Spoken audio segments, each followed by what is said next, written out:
Pregnancy is not just a physical and emotional journey, it's a very culinary journey. Just that introduction in itself was really amazing.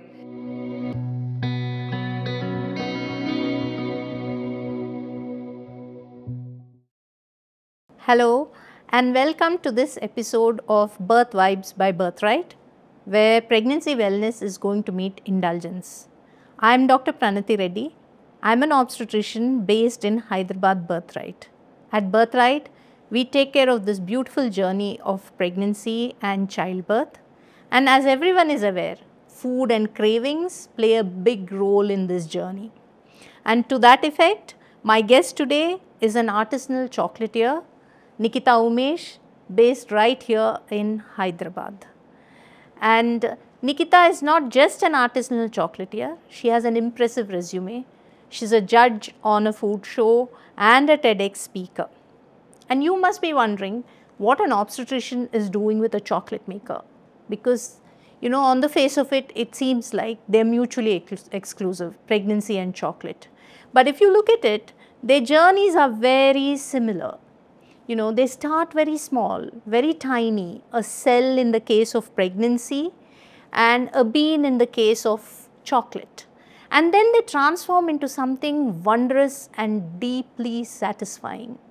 So this journey, which overlaps in so many ways, is about life, creation, food, cravings, emotions. So welcome to the show, Nikita. Thank you so much, Doctor. It's such a pleasure to be here. And of course, I think you started with such a beautiful interpretation of life and chocolate. And I've honestly not thought of it that way. So, I think just that introduction in itself was really amazing. So, I'm so glad to be here. And of course, you're going to enlighten everyone and, of course, me as well with how pregnancy plays a huge role and food is something that I can bring some insights on. So I'm really glad to be here. So, Nikita, let's start with what was your inspiration to become a chocolatier? What was that aha moment which said, here, I'm going to do this? I honestly started with wanting to do something around food, especially wanting to be a chef. I think it's almost so cliche to even say that the first thing that I ever baked was just a simple vanilla sponge for my mom on Mother's Day. And I was just 13 years old. And Oh, wow. yes. Wow. So Yeah. the entire process of it was so satisfying. And then I started gaining interest. I picked up a lot of interest in it. All my allowances went into buying baking supplies, buying ingredients. So, let me come to the next part. And what made you set up this chocolate industry in Hyderabad? After all, Hyderabad is the city of Halim and biryani. So, how did you find it introducing chocolate into this city? I think Hyderabad was and is always accepting and experimental. I have honestly felt like even though biryani and halim have always made its place, there is space for so much more in the city. And I have had a wonderful time in the city because they've been so accepting and kind. And I think a major part of my career and the setting stone of my career has been in Hyderabad. So people have been really kind and accepting. And a large part of it is also educational. People are now well traveled, well aware of what they're putting into their bodies. So they come from a space of, oh, this is what it is, this is what it is. And making the whole process really transparent really helps people connect with the product itself. So even though Hyderabad is a land of halim and biryani, they have a huge sweet tooth as well. They do love their sweets, they do love their indulgence. So that's where chocolate also came into picture. And for the first time when I came into the city, I was a master chocolatier at one of the organizations. And it was a lot of education for me also to tell people that this is what it is, this is where the space that it comes from. And it's often miscredited as saying oh, don't eat chocolate, you'll get cavities. Or don't eat chocolate, you know, it's not good for your health. So it was a lot of education to tell that anything in moderation is really great, and chocolate also comes with its own health benefits. That's very interesting what you're saying. So, because see, if you look at pregnancy, food is an integral part of pregnancy, you know. So, eating, what to eat, what not to eat is the big question. The Yes. minute a young girl gets pregnant, I think that's the first advice she receives. And we are talking of tradition, biryani, halim, all these traditional foods. And traditional foods have played a huge role in pregnancy. So basically, you know, I'm sure in India, across the country, and I'm sure it's true all over the world also, mothers and grandmothers pass down recipes through generations which are specific to pregnancy, Yes. you know, which increase strength during pregnancy, improve lactation, improve mood, are good for the skin. Yes. And these traditional foods are also steeped in a lot of, while it may not be science, a lot of experience. Yes. A lot of experience is put into these foods. So, and there's a lot of regionalization also of the foods, particularly in India. I Yes. find that very fascinating, because if you look at the journey of food and pregnancy, you'll find that every region in India has its own specialities. Absolutely, absolutely. And I think one of the things that we definitely encourage as chefs as well is to eat regional, seasonal, and what is good for you. Yeah. Even though a lot of the traditional foods have come with experience, it's also come with a lot of science and why we eat what we eat during a certain period of time. Child, So it's almost like saying, in Rajasthan, we eat a lot of bajra and millets during the winter because it really warms your body, and we yes. need that during the harsh climates. In South India, in places like Tamil Nadu, we eat a lot of curd and yogurt based products because it cools your body. So, all of these also have a lot of influences on the way we eat. So, even for me, it was almost like during menstruation and during pregnancy, you eat very similar sort of food because your body is going through a lot of changes. So one thing that I grew up with my mom or my grandmom telling me is take care of your body the way you are. You know, when you're menstruating, take for the first time when you start menstruating, take care of the body in a similar fashion like you would take care in the first trimester or the third trimester of your pregnancy. Yeah, that's So- really, you know, that's real wisdom. See, what you're saying is so true, you know, in terms of regionalization. So I always tell people, you know, pregnancy is not just a physical and emotional journey. It's a very culinary journey, you know, since you're a chocolatier. Is it possible to create a healthy version of the chocolate for pregnancy, for want of a better word? Right. Is it possible to make it acceptable to Indian population by probably adding, you know, some local spices, which will kind of become more acceptable to the Indian palate? And what would you say are the health advantages of chocolate? Right. So, honestly, we have already started doing all of that. And one of the offerings that we have also done is having 100% dark chocolate with some nuts. So, that is one of the best indulgences that people really enjoy as well. That you're satiated with the crunch and texture of the nuts and also getting that pure cacao flavor. So, I think I'm someone who always leans over for a piece of dark chocolate. And what we call as dark chocolate is something that is above 55% of cacao in a Okay. piece of chocolate. That is usually considered a dark chocolate. And So here, Nikita, Yes. I just want to ask you, since you're Yes. talking about dark chocolate, so this is again something that, you know, people keep wondering about. Right. What is, you know, dairy milk chocolate? Right. What is white chocolate? What is Right. dark chocolate? Right. Is white chocolate chocolate at all? Right? Yeah. So Yes.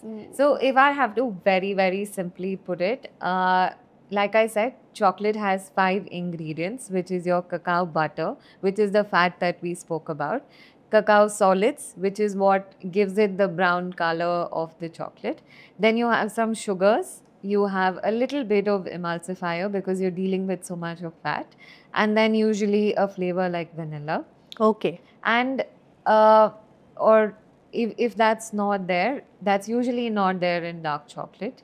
For milk chocolate, the only addition would be some milk powder or milk solids, what we Okay. call. So when you add milk solids into a chocolate, it becomes a milk chocolate. When the milk solids is not there, it becomes a dark chocolate. Now for white chocolate, you're eliminating the cacao solids, the brown color that it gets from, and you're adding just the cacao butter. Now, if you are skipping out in commercial chocolate, even the cacao butter, you're essentially eating a piece of chocolate that is oil, sugar, and milk powder. Okay. Yes. Yeah. Which is So why, it's not surprising that it yes. got bad press or the Yes. wrong attention, right? Yes. Yeah. So when you are, that's why I say read your label. And if your white chocolate does not say cacao solids in it at all, then you are presumptuously not eating a piece of chocolate. So this is in a nutshell a white, dark, and white milk and dark chocolate.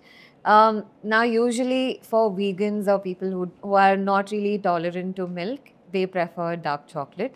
And we have grown up with milk chocolate. I think that is our very familiar association as kids. We have all grown up with milk chocolate. And now what we are trying to do is worldwide there is a percentage of 33% is a milk chocolate if it has 33% of chocolate or cacao in it.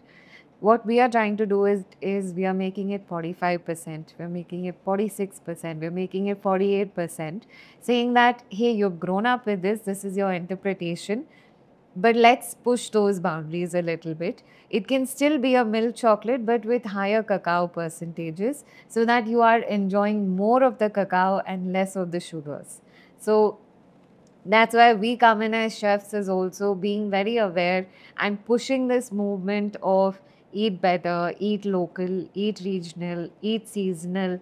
If you see, that is the trend that we are on right now, and that is one of the happiest trends for us to be on as well.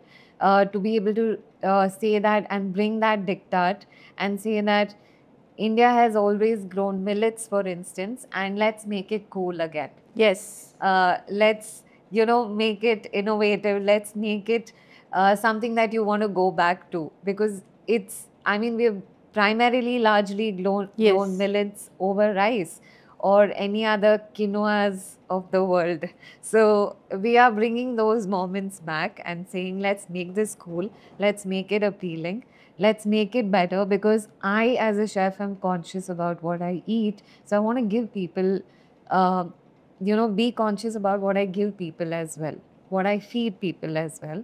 So that's where all of this is coming into picture. Food is the new medicine. Yes, it is the new medicine. It's always been.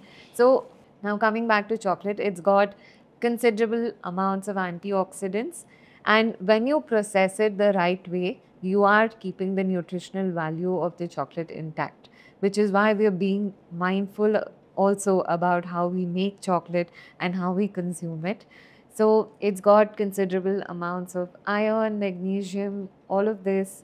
And it has, most importantly, the mood boosting factor, serotonin like substances, isn't it? That's why it's addictive. Yes. So to speak, because you feel so good after eating it, because so for the unversed, serotonin like substances would be, actually things pharmaceutical industry in medications, this is the serotonin like substances are used as antidepressants.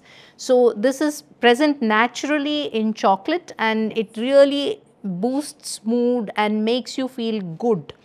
And that's one of the reasons that you keep reaching out for more and more when you eat it. Banana is another food like that. Yes, exactly. So I think even when we feel a little down, or when we are in the PMS or in the premenstruating state, we always I've always read that our bodies are low on magnesium, and that's when you're reaching out to bananas, chocolates, all of this to help stabilize what is happening in your body. So even going back to chocolate, it's got all these flavonols and antioxidants. And we've usually read and backed this up saying a small amount of chocolate every day goes a long way in helping reducing your blood pressure levels and all of that. I don't want to get into the medical Yeah. terminologies of it because I'm not an expertise at that.